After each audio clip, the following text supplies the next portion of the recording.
BRS leader Rama Rao accused the Congress government of betraying public trust and failing to deliver on its promises. He alleged that the 6 guarantees announced during elections remain unfulfilled even after months in power. KTR criticized Chief Minister Revant Reddy for not introducing new welfare schemes and mocked the government's pledge to make 10 lakh women millionaires, claiming not even 1 lakh beneficiaries were created. He further highlighted pending reimbursement dues of nearly 12,000 crore, which he said are causing severe hardships for students.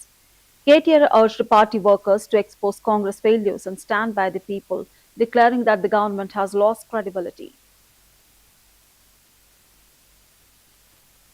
రైతుకు పడ్డాయి 15,000 రైతుకు 15,000 లేదు ముసలోళ్ళకు 4,000 pension అన్నాడు పడ్డాయా అదే KCR sir ఉంటే ఇయాల ఈ పాటికి ముసలోళ్ళందరికీ 4,000 పెన్షన్ రాపోతుండేనా వస్తున్నానా రాకపోతున్నా కేసీఆర్ ఉంటే కడుపుల సల్ల గదలకుండా యూరియా వస్తున్నానా లేదా ఇంటికి కేసీఆర్ ఉంటే అడిగే అవసరం లేకుండా రైతు బంధు టైంకి పడ్డదా లేదా ఒక్కసారి కాదు 2 సార్లు కాదు 11 సార్లు రైతు బంధు పడ్డది గిన్నె లెక్క డ్రామా చేయలే ఎకరానికేసి మీటింగ్ పెట్టి ఒక ఎకరంకి ఒక మీటింగ్ అట ఈ అందానికి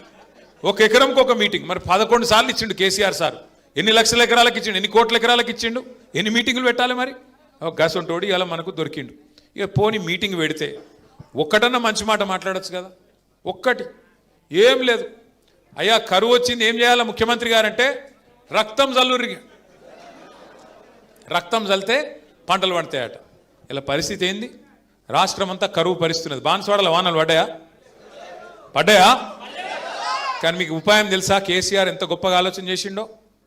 కాళేశ్వరం దగ్గర ఏదైతే నీళ్లు ఇలా కిందికి ఉత్తగా సముద్రంలో పోతున్నాయో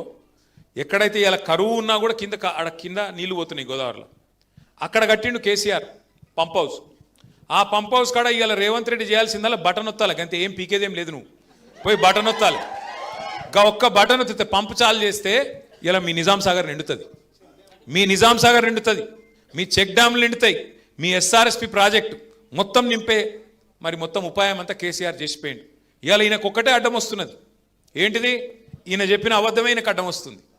ఇన్ని రోజులు ఏమబద్ధం చెప్పిండు కూలేశ్వరం అయిపోయింది అన్నాడు మొన్న మేము పోతిమి చూపెడుతుంది నేను మా ప్రశాంత్ అన్న అందరం పోతిమి చూపెడుతుంది ఏమిటిది ఆడ 1,00,000 క్యూసెక్కుల నీళ్లు పోతున్నాయి 1,00,000 క్యూసెక్కులు అంటే 9 టీఎంసీలు మీ నిజాం సాగర్ కెపాసిటీ ఎంతనే 17 అంటే 14 సరే 17 అనుకుందాం పట్టు జరాగు లొల్లి పెట్టక 17 టీఎంసీలు అంటే 2 రోజులలో మీ నిజాం సాగర్ నింపచ్చు 2 రోజులలో గన్ని నీళ్ళు పోతున్నాయి కింద గన్ని నీళ్ళు పోతుంటే ఈ బేకార్గాడు రైతులంటే పట్టి లేదు ఆయన లొల్లంత ఒకటే ఏది పెట్టి కేసీఆర్ని తిట్టాలి కానీ ఆయనకు ఒకటి ఉన్నది ఆయన మనసులో ఒకటి ఉన్నది ఏమిటిది ఇప్పుడు నీళ్ళు ఇచ్చిండు అనుకో మళ్ళీ మీరేమడుగుతారు యూరియా అడిగితే మరి యూరియా ఇచ్చిండు అనుకో పంటలు పండితే మళ్ళీ మీరేమంటారు పంటలు కొనాలంటారు వడ్లు కొనాలంటారు మరి వడ్లు కొనాలంటే సంచులు ఇవ్వాలి మళ్ళీ సుతులు ఇవ్వాలి మళ్ళీ మద్దతు ధర ఇవ్వాలి మళ్ళీ మీదికెళ్ళి ఇంకోటి బోనస్ అని డైలాగులు కొట్టిండు కదా బోనస్ ఇవ్వాలి ఈ అమ్మాయి లొల్లంత ఎందుకు నీళ్ళు ఇవ్వకపోతే సపరేట్గా మొత్తం బంద్ అవుతుంది అని చెప్పి నీళ్ళు బంద్ పెట్టారు